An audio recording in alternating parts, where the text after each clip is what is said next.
To conclude the formal part of this evening's proceedings, I have something very special here to give to you. It's Mum's Junior Driver, which I have here, and it's quite a magnificent specimen. Yeah. It was used by obviously my mum in the late 1920s and early 30s, myself in my junior days and pre-junior days at Douglas Park, and then by Angus Sandy Ferguson Finlay. So obviously in the last 30, 40 years it hasn't been hit out the middle very much. But I'm talking my young son off too, after speaking for myself here. But anyway, it's a very special club to the Watson family. It was handcrafted by a certain James Watt in the early 1900s. Now I have to say that's James Watt of golfing fame, not James Watt of steam engine fame. He was the professional at North Berwick.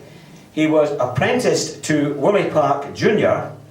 and was a member of the Bass Rock Golf Club, now the Glen Course, as you know it, because obviously there's no holes on the Bass Rock.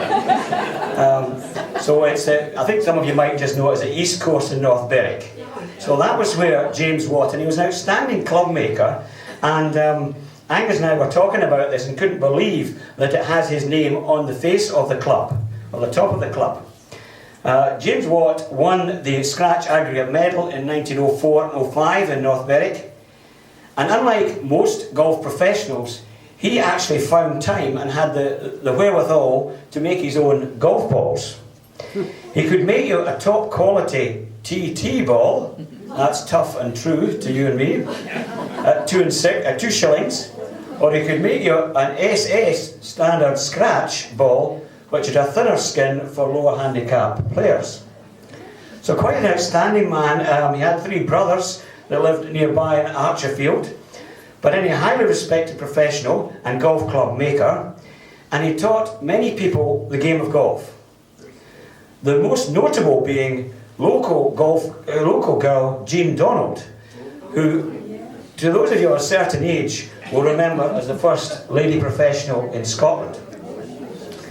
I'm not saying she used the club, but you got the idea. His shop in Shore Road in North Berwick was still in existence in the early 1960s. So bearing in mind the immense history attached to this driver, and after discussing this with the Ladies' Committee, I would like to present the Ladies' section with this club to be used as a prize going forward in the Ladies' Calendar.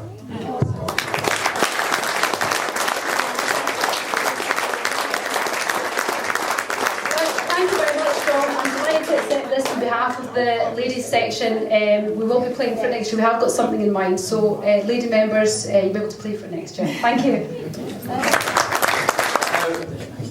My only qualification for standing here tonight is probably old age, because I go back over the generations that involve John and Jean, our great friends, and I was telling the young Watsons tonight about how I remembered how his dad and Susan were dragged round the course on a Sunday morning as very young children. I would say I was telling them I was probably boring the pants off them. But I was also telling them about what a wonderful night we had here saying goodbye to John Senior.